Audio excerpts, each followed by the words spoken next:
IPL के time से सबको एक ही चीज चाहिए था कि गौतम गंभीर इंडिया का हेड कोच बन जाए और कल फाइनली बीसीसीआई ने ऑफिशियली अनाउंस कर दिया है कि गौतम गंभीर इंडिया का नया हेड कोच है। और इस न्यूज से ना हर एक इंडियन क्रिकेट फैंस खुश है।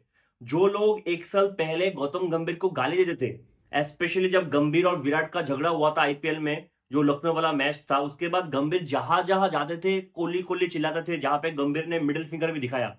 वो सब फैंस भी खुश है कि गौतम गंभीर इंडिया का हेड कोच बन गया, क्योंकि आखिर में हमें चाहिए इंडिया के लिए ट्रॉफी और हमें लगता है कि गंभीर शायद वो बेस्ट पर्सन है जो हमें ज्यादा से ज्यादा ट्रॉफी दिला सकता है। बहुत ज्यादा हाई एक्सपेक्टेशन है गंभीर से। क्वेश्चन ये बनता है कि इतना ज्यादा हाई एक्सपेक्टेशन गंभीर से क्यों है। एक तो इसलिए क्योंकि 2007 टी20 वर्ल्ड कप और 2011 ओडीआई वर्ल्ड कप जीत चुका है।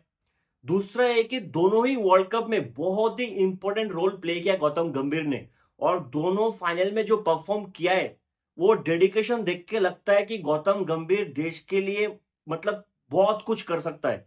वो डेडिकेशन दिखता है, जैसा परफॉर्म दोनों ही फाइनल में किया है आपको दिखता है वो डेडिकेशन, वो हार्डवर्क कि मैं कुछ करके ही मानूंगा।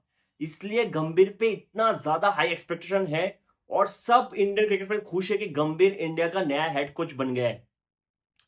बहुत ही इंटरेस्टिंग कैरेक्टर है गौतम गंभीर। लास्ट एक साल से तो गौतम गंभीर इंटरनेट पे मीम मटेरियल थे, अगर आपको याद होगा, क्योंकि गौतम गंभीर सोचते नहीं है बोलने से पहले। बहुत ही इंटरेस्टिंग कैरेक्टर है। बहुत ही स्ट्रॉन्ग कैरेक्टर है। अल्फा मेल जो हम कहते हैं, अल्फा मेल एक बार भी नहीं सोचते कि क्या बोल रहे हैं। इसलिए बहुत लंबे टाइम तक इंटरनेट पे मीम मटेरियल भी थे। आप सोचो ना, कौन इंटरनेशनल क्रिकेटर ऐसे नेशनल टीवी में इंटरव्यू में बोल देंगे कि मुझे तो सपने में भी एक ही टीम को हराना है, वो है आरसीबी। कोई नहीं बोलेगा, इंटरव्यू में कोई नहीं बोलेगा। लेकिन गंभीर बोल देता है और इसका एक फायदा भी है। मतलब हमें जो भी मैसेज चाहिए होगा वो लाउड एंड क्लियर मिलेगा। जैसे कि बाकी जितने भी कोचेस थे उनसे जब सवाल पूछा जाता कि ये क्यों हुआ, वो क्यों हुआ, इस प्लेयर को ड्रॉप क्यों किया, ये प्लेयर अचानक छोड़ के क्यों चला गया, तो उनसे कभी क्लियर मैसेज नहीं आया। थोड़ा सा डिप्लोमेटिक मैसेज मिलता था। लेकिन गंभीर आने से मुझे लगता है क्लियर हो जाएगा। जो एक गैप होता है ना फैंस और टीम के बीच, वो बहुत कम हो जाएगा। मुझे लगता है कि गंभीर आके मीडिया पे क्लियर कट मैसेज दे देगा कि इसलिए ये हुआ है। तो बहुत ही बड़ी बात है। गंभीर का मुझे जो लगता है कि सबसे बेस्ट क्वालिटी है कि वो हमेशा टीम को एक साथ लेके चलता है। गंभीर के लिए छोटे और बड़े प्लेयर के बीच कुछ डिफरेंस नहीं होता है। अगर आज आप अपना डेब्यू कर रहे हो और कोई प्लेयर जो अपना 100 मैच खेल रहे हैं, उन दोनों प्लेयर्स के बीच गंभीर कभी भी डिफरेंशिएट नहीं करता है। वो हमेशा टीम को एक साथ लेके चलता है। वो जो गंभीर का शायद सबसे बड़ा क्वालिटी है। गंभीर वो इंसान है जो हमेशा टीम को आगे रखता है, पर्सनल मैनेजमेंट को पीछे छोड़ के हमेशा टीम के बारे में सोचता है। जितना मुझे याद है, जब गंभीर इस बार केकेआर का मेंटर बना था तो उन्होंने पहले रायन टेन डेस्कटे को एज ए सपोर्टिंग स्टाफ बुलाया है, क्योंकि गंभीर को लगता है Ryan ten Doeschate was an important factor in KKR. Same news आ रहा है कि गौतम गंभीर चाहते हैं कि अभिषेक नायर इंडिया का बैटिंग कोच बने और विनय कुमार इंडिया का बॉलिंग कोच बने, जो बहुत ही अच्छा है, क्योंकि अभिषेक नायर ऑलरेडी गंभीर के अंडर काम कर चुका है। विनय कुमार जितना मुझे याद है शायद 2014 जब केकेआर आईपीएल जीता था तब विनय कुमार केकेआर का पार्ट था। तो गंभीर ने जरूर कुछ देखा होगा विनय कुमार में। तो ठीक है, अगर आपको लगता है कि इन दोनों के साथ मैं बेस्ट रिजल्ट एक्सट्रैक्ट कर पाऊंगा, बेस्ट रिजल्ट दे पाऊंगा अपनी टीम अपनी कंट्री को, तो क्यों ना अपने प्लेयर्स लेके चले जो बहुत ही अच्छा क्वालिटी है। मुझे जो गंभीर का बेस्ट क्वालिटी लगता है वो है कि गंभीर को गेम का नॉलेज बहुत ज्यादा है। गंभीर गेम को रीड कर सकता है। ये चीज अलग है। आप एक अच्छे बैट्समैन बन सकते हो, एक अच्छे बॉलर बन सकते हो, लेकिन हर एक अच्छे बैट्समैन, हर एक अच्छे बॉलर गेम को रीड करना नहीं जानते। जो क्वालिटी गंभीर के पास बहुत ज्यादा है, बहुत ही इंप्रेसिव क्वालिटी है। गंभीर कोई भी एवरेज प्लेयर से उसका बेस्ट निकलना गंभीर को आता है। गंभीर एक एवरेज प्लेयर में वो कॉन्फिडेंस भर देता है।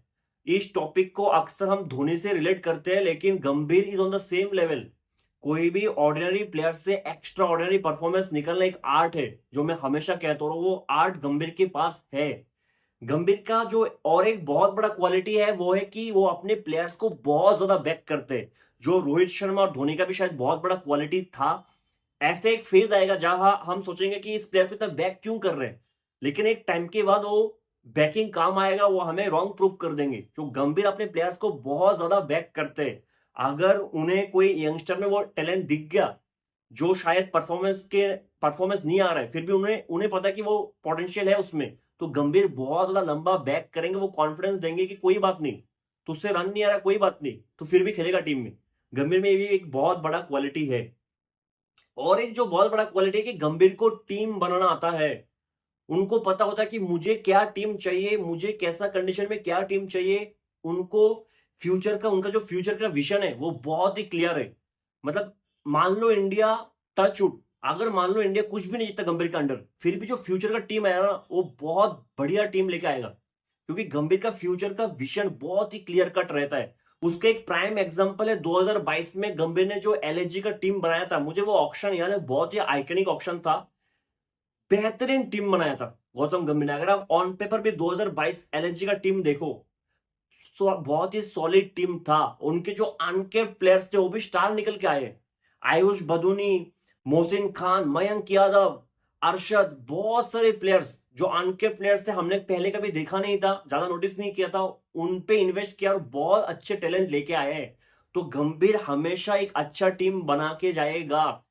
ये बस 3-4 साल का गंभीर का टेन्योर के बात नहीं है, जो फ्यूचर में इंडिया टीम आएगा गंभीर जाने के बाद भी वो भी अच्छा बन के आएगा।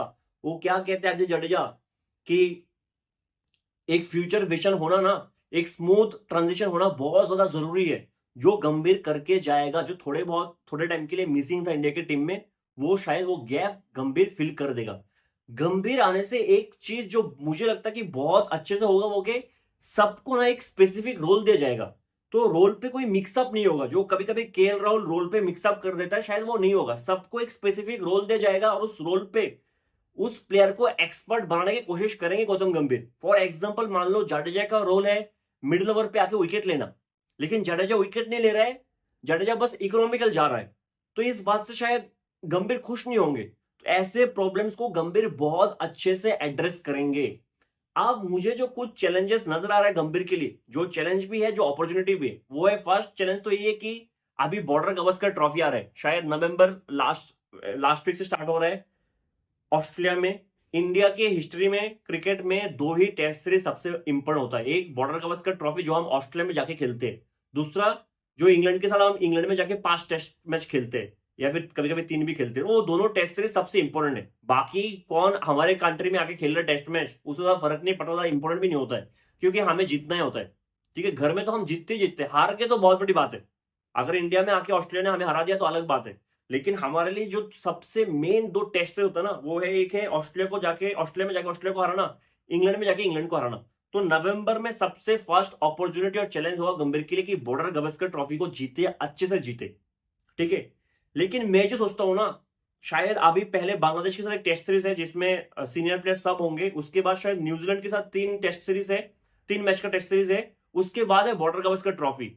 तो शायद WTC से पहले ही 3 टेस्ट सीरीज है, जितना मुझे याद आ रहा है, इससे ज्यादा है कि नहीं पता नहीं, लेकिन ये 3 टेस्ट सीरीज में गंभीर वर्ल्ड टेस्ट चैंपियनशिप के लिए टीम बनाएगा, है ना। तो सबसे मेन तो इंपॉर्टेंट यही है, क्योंकि जब इंग्लैंड के साथ हमने लास्ट टेस्ट सीरीज खेला था, बहुत सारे सीनियर प्लेयर्स नहीं थे, जहां पे यंगस्टर्स को मौका मिला, ध्रुव जुरल थे, सरफराज था, रजत पाटीदार था, देवदत्त पडिक्कल भी थे, बहुत सारे प्लेयर्स ने डेब्यू किया था, मुकेश का डेब्यू हुआ था, आकाशदीप, बहुत सारे प्लेयर्स का डेब्यू हुआ था, क्योंकि बहुत सारे सीनियर बॉलर सीनियर प्लेयर्स नहीं थे। अभी क्योंकि पहले बांग्लादेश टूर है, जितना न्यूज आ रहा है कि बांग्लादेश टेस्ट सीरीज में कोहली और रोहित शर्मा आए होंगे, हर एक सीनियर प्लेयर होंगे, क्योंकि अभी वर्ल्ड टेस्ट चैंपियनशिप हमारा नेक्स्ट गोल है।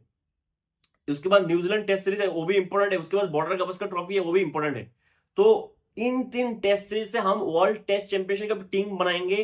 तो देखना पड़ेगा कि गंभीर का नजरिया क्या है, कैसा टीम बनाते हैं, क्या यंगस्टर को लेके जाएंगे इंग्लैंड में, क्योंकि इंग्लैंड में वर्ल्ड टेस्ट चैंपियनशिप फाइनल होगा, शायद ओवल या लॉर्ड्स में होता है, उधर होगा। तो कितने यंगस्टर्स को मौका मिलेगा, कितने सीनियर्स को मौका मिलेगा, किसका क्या रोल रहेगा, ये फर्स्ट अपॉर्चुनिटी, फर्स्ट चैलेंज है गंभीर के लिए। दूसरा जो है, शायद फरवरी से नेक्स्ट ईयर चैंपियंस ट्रॉफी है, जो बहुत ज्यादा चांसेस है कि हम जीत सकते हैं।